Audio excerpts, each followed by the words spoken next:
Shalom, irmãos. Boa noite. Graça e a paz. Continuar a pregação de domingo, viu, irmãos? Pedindo para estar aqui hoje. Brincadeirinha. Pastor Cleiton me ligou hoje, pediu para que eu estivesse com os irmãos, que ele teve um imprevisto, e eu fiquei muito feliz pela oportunidade novamente. Então eu falei, vamos lá. E foi tão interessante que eu falei, eu preciso preparar alguma coisa. E aí eu abri um livro que eu tô lendo, título assim, bem provocativo, né? Porque Deus fica em silêncio quando mais precisamos dele, né? E aí eu, em cima dessa provocação, falei, hoje a palavra é diferente. Porque hoje é um culto diferente, né? Hoje a gente vem com um propósito diferente. Domingo, normalmente, a gente vem buscar uma reflexão de Deus para as nossas vidas, né?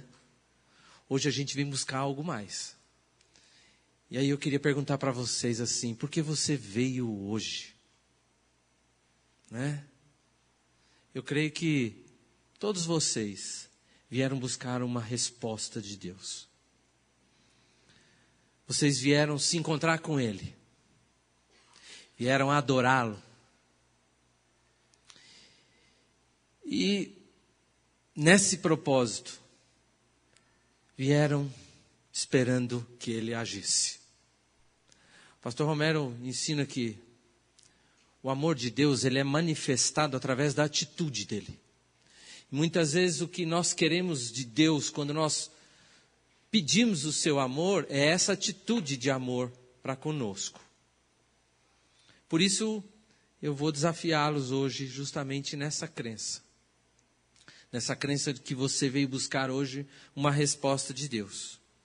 E aí a pergunta é assim: quem crê que Deus fala? Levanta a mão. E quem crê que Deus fala através da sua palavra, a Bíblia Sagrada? Eu creio que o Espírito Santo trouxe você aqui hoje para Deus falar com você e trazer a resposta que você pediu a Ele. Esse é o propósito. Então eu trabalhei em cima de um texto que está lá em 2 Pedro, se você quiser acompanhar. Hoje não é um texto muito longo como era o de domingo. Hoje também a gente tem menos tempo, mas eu quero refletir justamente nessa crença que a gente tem. Em que bases estão firmadas as nossas verdades. Em que bases estão afirmadas a nossa fé. E o texto está em 2 Pedro, capítulo 1, no versículo 16 a 21. É em cima dele que eu quero trabalhar com vocês hoje. E enxergar esse poder de Deus manifestado nas nossas vidas. Amém? Através da sua palavra. 2 Pedro, capítulo 1, 16 a 21. Diz assim: de fato, não seguimos fábulas engenhosamente inventadas, quando lhes falamos a respeito do poder e da vinda do nosso Senhor Jesus Cristo. Pelo contrário, nós fomos testemunhas oculares da sua majestade. Ele recebeu honra e glória da parte de Deus Pai, quando da suprema glória lhe foi dirigida a voz que disse: este é o meu filho amado em quem me agrado. Nós mesmos ouvimos essa voz vindo do céu, quando estávamos com ele no Monte Santo. Assim, temos ainda mais firme a palavra dos profetas. E vocês farão bem se a ela prestarem atenção, como a uma candeia que brilha em lugar escuro, até que o dia clareie e a estrela da alva nasça em seus corações. Antes de mais nada, saibam que nenhuma profecia da Escritura provém de interpretação pessoal, pois jamais a profecia teve origem na vontade humana, mas homens falaram da parte de Deus, impelidos pelo Espírito Santo. E é em cima disso que eu quero orar com vocês agora. Fecha seus olhos. Deus, nós cremos que o Senhor fala. Nós cremos que a Tua palavra fala conosco. Por isso nós te pedimos que em nome do Senhor Jesus, a Tua palavra encontre o meu coração hoje, nesta noite. E traga resposta, Senhor, à oração que coloquei diante de Ti. Deposito nesse altar, Senhor, no santo lugar, a fé no nosso Senhor Jesus Cristo. E é em nome dEle que nós te pedimos que o Teu Espírito venha andar no nosso meio e venha agir com poder e glória, em nome de Jesus. Amém. Primeiro, eu creio que você veio aqui hoje porque você acredita no poder, na vinda e na obra de Jesus Cristo, o Filho de Deus. E quando eu falo na obra, eu falo da sua morte e da sua ressurreição. É interessante que na igreja ocidental, nós ocidentais, e a partir da história da igreja católica, damos uma ênfase muito grande na morte. Não é à toa que o símbolo principal, desde a igreja primitiva, sempre foi a cruz. Porque a cruz e a morte era essa consumação da nossa redenção através do sangue de Jesus. A igreja oriental, por sua vez, enxerga de um outro modo. Ela enxerga que a ênfase maior é na ressurreição. Porque a ressurreição é a prova de que ele era Deus. E como o homem, através da cruz, não só nos resgatou, como venceu a morte. E nos propõe aí a eternidade ao seu lado. Por isso que Pedro começa aqui, de fato, não seguimos fábulas engenhosamente inventadas. Quando lhes falamos a respeito do poder e da vinda do nosso Senhor Jesus Cristo. Pelo contrário, nós fomos testemunhas oculares da sua majestade. Ou seja, ele era o rei. E aqui ele fala com o quê? Com historicidade, com verdade. Mostrando que a nossa fé não está fincada em bases bambas, sem solidez. Nós não acreditamos e nem seguimos mitos, lendas ou contos de fadas que não se comprovam. Não. Nós também não seguimos coisas que foram inventadas por homens. Mas nós firmamos a nossa fé em algo feito por Deus. E isso se justifica não só nesse texto. Quando você abre o Evangelho de Lucas, ele começa ali no primeiro capítulo, no primeiro versículo, dizendo que tudo aquilo que ele vai falar posteriormente, ele fala com autoridade de quem comprovou tudo aquilo. Então é por isso que ele diz assim, muitos já se dedicaram, aí ele fala dos outros apóstolos que escreveram também os seus evangelhos, a elaborar um relato dos fatos. Não é lenda, não é historinha, não é mito, mas dos fatos que se cumpriram entre nós, conforme nos foram transmitidos por aqueles que desde o início foram testemunhas oculares e servos da palavra. Eu mesmo, Lucas, investiguei tudo cuidadosamente desde o começo e decidi escrever-te um relato ordenado, ó excelentíssimo Teófilo, para que tenhas a certeza das coisas que te foram ensinadas. Em outra versão diz assim, para que tenha a certeza das verdades declaradas. Ou seja, a maior certeza que temos aqui nesta noite é que o Senhor Cristo, o Senhor Jesus veio, morreu por mim e por você, ressuscitou no terceiro dia. E a partir daí tem autoridade, poder para nos levar com Ele para a eternidade. E todos esses fatos narrados no Evangelho e na Bíblia Sagrada comprovam que você não amarra a sua fé em algo sem solidez, mas você coloca ela e deposita a sua fé em algo eterno e comprovado por um mesmo Deus. Nós temos uma palavra dada por Deus, portanto, que é confiável. Então, seguindo isso que eu falei, você veio aqui hoje porque você acredita na vinda, no poder e na obra, porque você confia em Deus.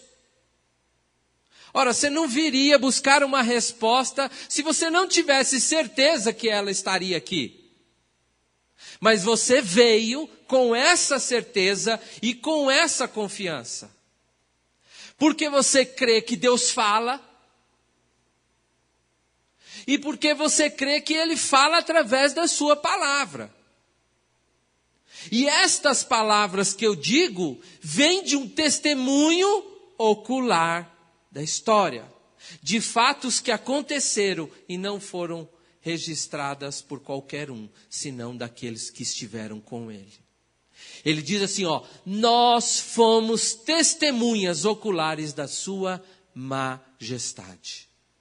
Nós vimos o Rei em glória, manifestando o seu poder a quem tinha a oportunidade de chegar perto dele.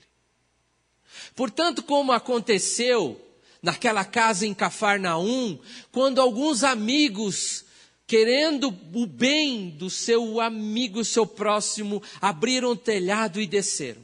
O texto diz que, olhando para cima, o texto fala assim, e vendo-lhes a fé. Portanto, hoje é o dia de estar aqui, abrindo o telhado da casa de Deus e mostrar a fé que vocês têm nele. É o horário e é a hora e o motivo e o momento de depositar nele a sua confiança. De trazer diante do altar tudo aquilo que você vem buscando há algum tempo, durante muito tempo ou há anos. Porque você confia neles. E Pedro fala assim, é muito legal, nós vimos. Portanto, você pode declarar, eu vi a mão do Senhor sendo estendida na minha vida. Eu falei no domingo sobre aquelas coisas de marcas, né? As marcas que nós carregamos nas nossas vidas da ação de Deus. Portanto, quando você prega ou quando você fala para alguém a respeito do Senhor, você pode falar com a sua vida também, porque você também foi testemunha ocular do poder e da majestade dele na sua vida. É por isso que ele fala assim, nós vimos, você viu já.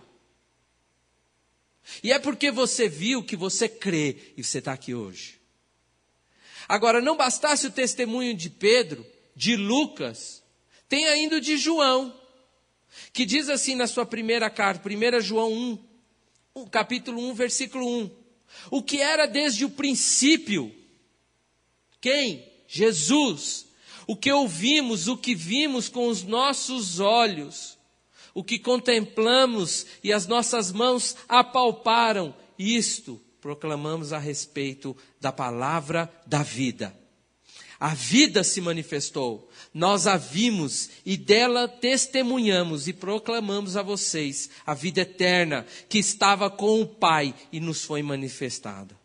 Nós lhe proclamamos o que vimos e ouvimos, para que vocês também tenham comunhão conosco. Nossa comunhão com o Pai e com o seu Filho Jesus Cristo. Escrevemos estas coisas para que a nossa alegria seja completa. Esta é a mensagem que dele ouvimos e transmitimos a vocês. Deus é luz e nele não há treva alguma. Testemunho desses 3 apóstolos que estiveram ali e testemunharam acerca do Senhor. E falaram acerca dele. E é muito interessante que quem estuda os evangelhos, e olha principalmente no evangelho de Mateus, né? Mateus, seu nome Levi, andou com o Senhor, era um dos seus apóstolos. João, chamado apóstolo amado, aquele que também tinha uma certa intimidade. Mas tem 2 evangelhos que a gente percebe que foi uma narrativa. Marcos, João Marcos, que era uma criança ainda no tempo de Jesus. Então ele recebe aquilo de Pedro, e é ele que escreve, porque ele teve uma educação suficiente para preparar um evangelho. E é dele até o chamado proto-evangelho. Todos os outros partem de Marcos. E por último de Lucas. Mas Lucas recebe esta palavra não só dos apóstolos, como do próprio Paulo, que o recebeu de Cristo. Mas ele não andou, né?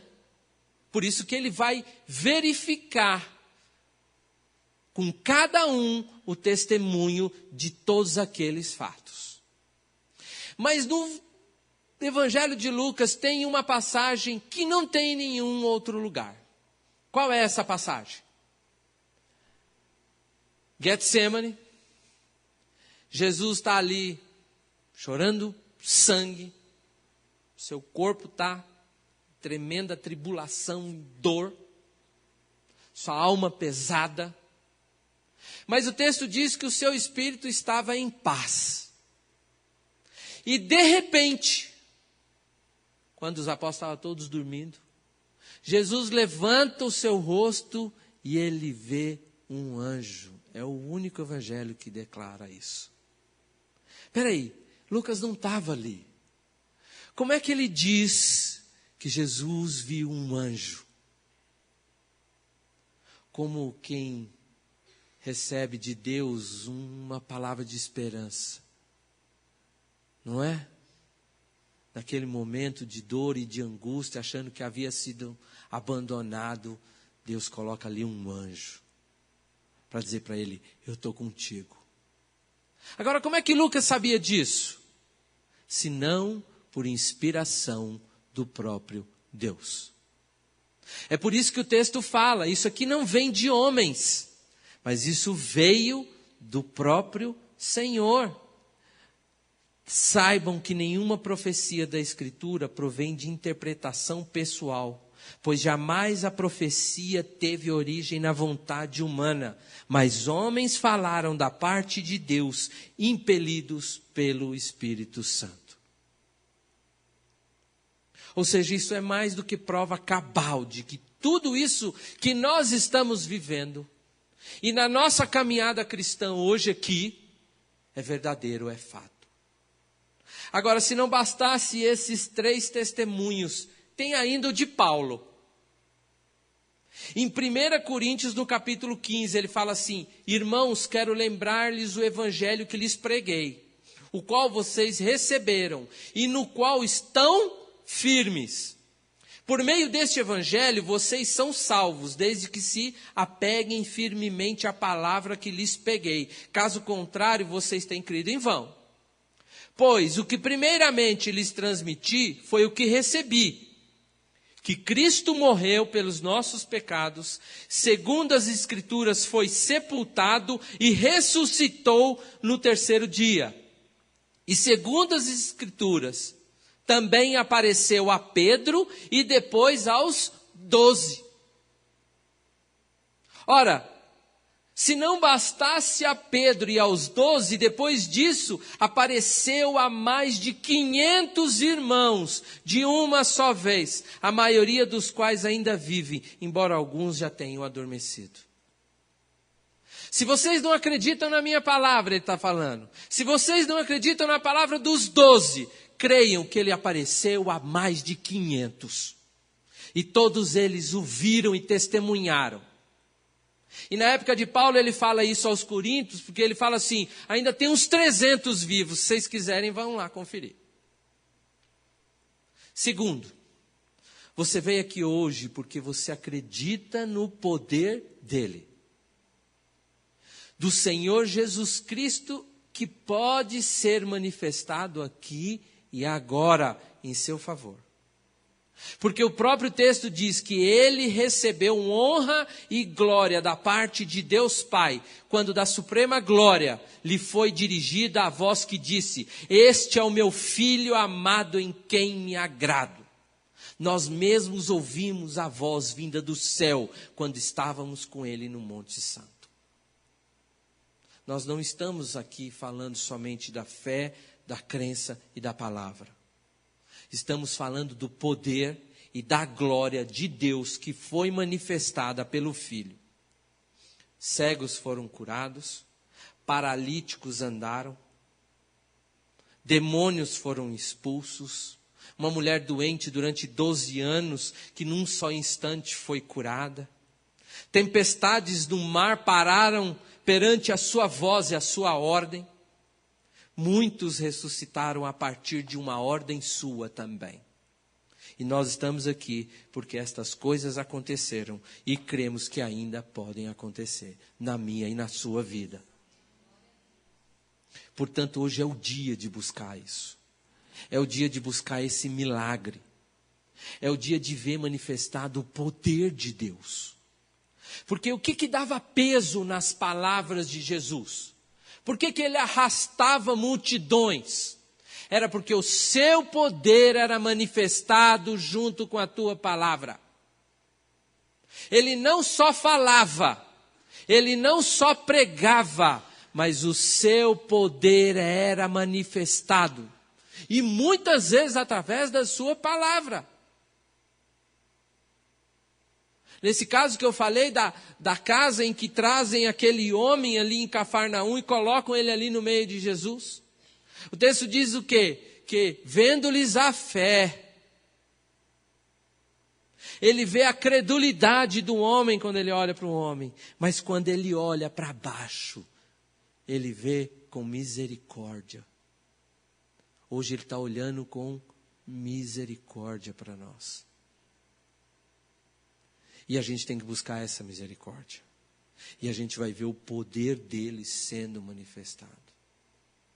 Assim temos ainda mais firme a palavra dos profetas. E vocês farão bem se a ela prestarem atenção. Se um dia chegarem e disserem assim: olha, esse Novo Testamento está errado. Isso aqui foi escrito por homens. Isso aqui... E vocês têm que cortar o Novo Testamento. Pode se dirigir para o Antigo. E olhar para o Antigo e enxergar todo o Novo Testamento ali. Porque tudo que se cumpriu no Novo Testamento estava predito ali no Antigo. Portanto, se a gente olhar a palavra dos profetas, não é assim que Jesus faz quando ele caminha com aqueles discípulos de Emaús, que estavam desacreditados. Aí ele fala assim: você não soube que Jesus, aquele homem poderoso em obras, ele já era homem, não era mais Deus. E aí eles discorrem acerca dele.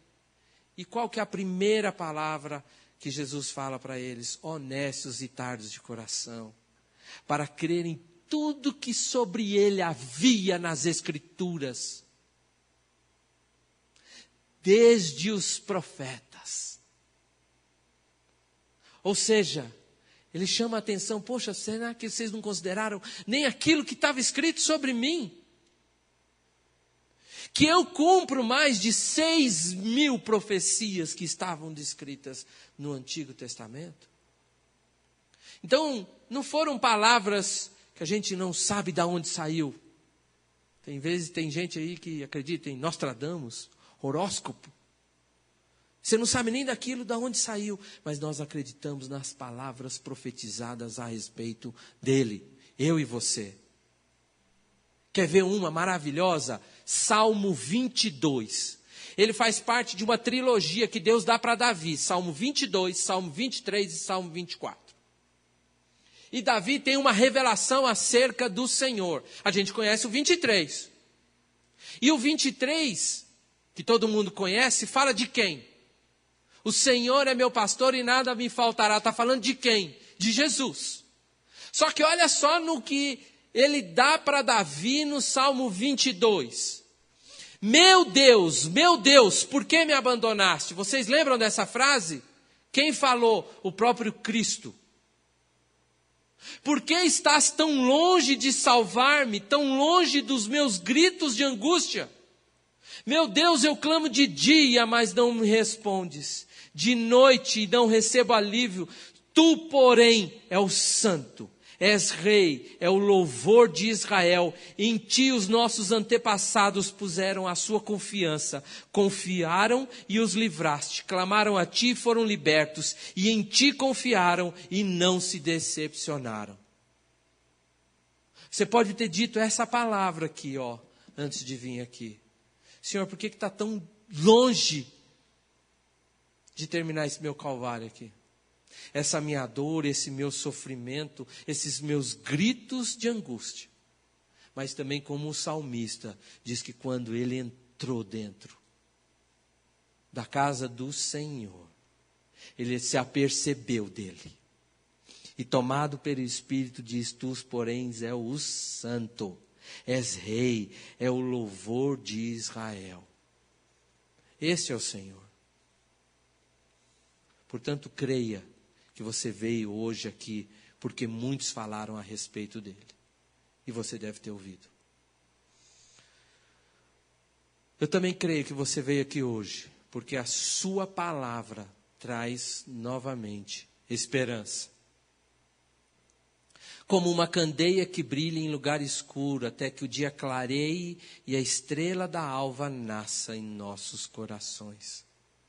Muitas vezes a gente encontra-se em dificuldades, em momentos escuros, mas nele depositamos as nossas esperanças.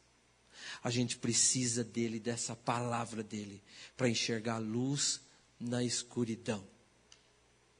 Tem uma história muito interessante daquele rei, Henrique VI. E ele num momento assim, final, momento da sua morte, quando estava à beira da morte, chama o seu mordomo, aquele seu ajudante, e pede a ele, dê-me uma luz para iluminar a escuridão, para que eu possa seguir pelo caminho. E esse mordomo, cheio do Espírito Santo, chega para ele e lhe responde, segure nas mãos de Deus, e você poderá seguir no caminho em plena escuridão. Ele é luz. Não importa que está escuro, pega na mão dele. É isso que esse homem fala. Não importa se você não está enxergando, pega na mão dele e ele vai te levar pelo caminho. Às vezes a gente procura a lanterna em vez de procurar o Senhor.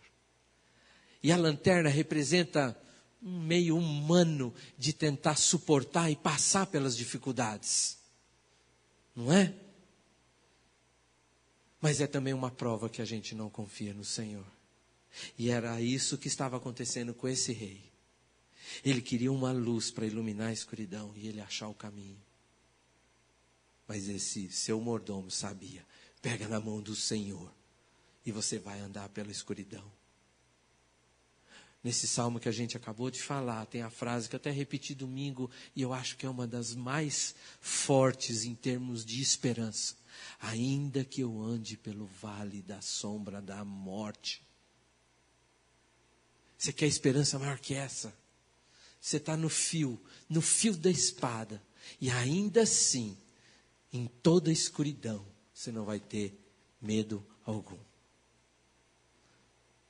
Segure nas mãos de Deus e você poderá seguir esse caminho em plena escuridão. Então você me pergunta, então por que sendo Deus tão poderoso, não acaba logo de vez com todo o mal e com toda a dor que se abate e com o sofrimento que me atinge? O salmista agora no Salmo 21 fala a resposta. E essa pergunta, quando muitas vezes fazem, às vezes a gente, quando vai dar aula de teologia, tem muita gente que vê um pouco de filosofia ou lê alguma coisa na internet e aí vem com a pergunta, por que Deus não acaba com o sofrimento? Eu acho que a pergunta o próprio Davi respondeu, mas de uma outra forma. A pergunta seria: por que Deus, sendo santo, justo e poderoso, não julga logo o pecado e o mal que habita em mim e me condena à morte hoje, neste instante, ou quando estiver dormindo? A resposta é a mesma. E pelo mesmo motivo, porque as suas misericórdias duram para sempre. O motivo de Deus, às vezes, não terminar com essa dor e com esse sofrimento é a mesma misericórdia que Ele usa quando Ele olha para nós. Porque vocês sabem que a cruz fez em termos de imagem conosco? A cruz nos impregnou de Cristo. Então, quando Paulo fala assim: sede, pois, meus imitadores como eu sou de Cristo, né? Ou seja, seja exatamente como Ele. Sabe por quê? Porque se você colocar nele essa confiança e essa confissão, quando Deus Pai olhar para você, Ele não vai enxergar mais você, nem eu. Ele vai enxergar o Filho. E é por isso que Ele olha com misericórdia. Ele não enxerga mais a gente. Quando a gente chega aqui em dia de ceia e a gente celebra aquele momento, a gente não está celebrando a morte, mas a gente está celebrando justamente o pecado que foi retirado de mim e depositado nele. E Ele levou sobre si todas as nossas enfermidades. E pelas pisaduras dele, nós fomos o quê? Sarados. Portanto, aquele em que o Senhor habita tem a sua imagem. Nós somos criados à imagem e semelhança de Deus. Mas por causa do pecado, essa imagem ficou comprometida. E a partir daí, o pecado e o mal passou a agir em nós. Mas através de Cristo, e da sua cruz e da sua morte, e dessas feridas que Ele tira de nós e coloca nele mesmo, através dessa fé, é que nós temos a nossa imagem novamente corrigida. E somos que nem aquela música, espelho dele. E aí quando você vem aqui e deposita diante do altar a sua esperança, a sua fé, quando Deus olha, Ele vê o Filho. Quando na ceia pede para você se arrepender dos seus pecados e confessá-los, é para que a imagem de Cristo fique impregnada em nós. E quando o Senhor olhar para nós, Ele olhar e ver o Filho e derramar misericórdia. Esse é o motivo da gente não ser consumido. Quando Jeremias, nesse texto que todo mundo conhece, fala, ele se derrama em dor. Aliás, o texto está em Lamentações, vocês queriam o quê? Não é? Não é uma ode à alegria. É a tristeza, é a dor. E ele escreve no capítulo 3, esse texto que a gente já chega só no final. Mas poderia caber muito bem para mim ou para cada algum aqui, vai. Eu sou o homem que viu a aflição trazida pela vara da sua ira.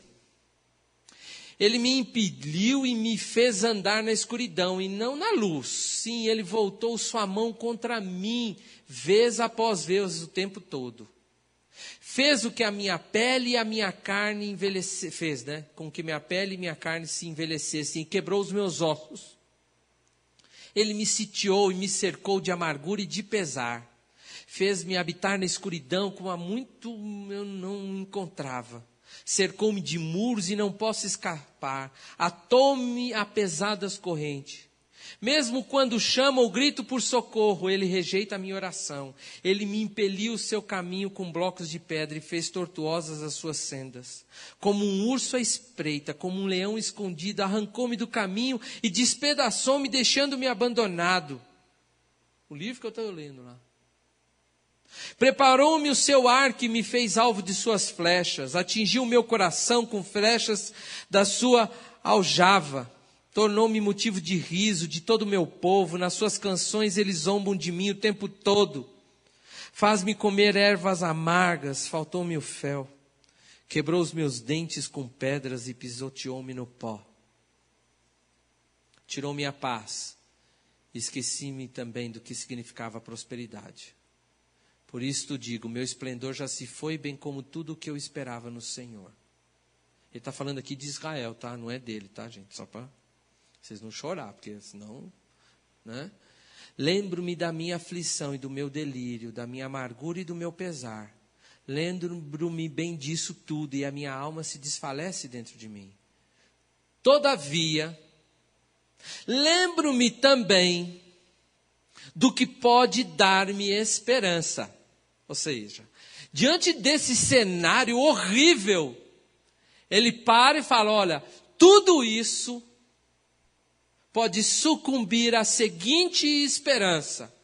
Graças ao seu grande amor e ao amor do Senhor é que não somos consumidos, pois as suas misericórdias são inesgotáveis, renovam-se a cada manhã e grande é a tua fidelidade. Digo a mim mesmo, a minha porção é o Senhor, portanto nele porei a minha esperança. O Senhor é bom para com aqueles cuja esperança está nele, para com aqueles que o buscam, e é bom esperar tranquilo pela salvação do Senhor.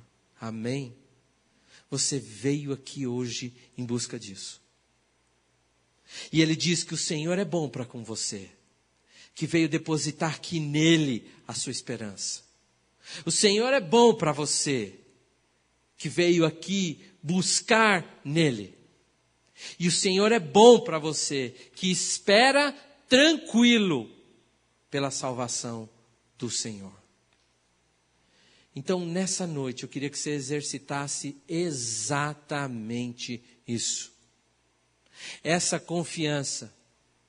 E declarasse aqui diante do altar, por que você veio aqui hoje? Que foi a primeira pergunta que eu fiz. E eu vou convidar todos vocês. E vou desafiá-los a colocar diante do altar do Senhor. E ver o poder dele sendo manifestado. Porque essa é a sua palavra verdadeira. E ela se cumpre. Amém? Fica de pé. Fica de pé, que hoje é dia de milagre. Hoje é dia de ver esse poder na minha e na sua vida. E eu pergunto de novo, como perguntei, por que você veio aqui hoje?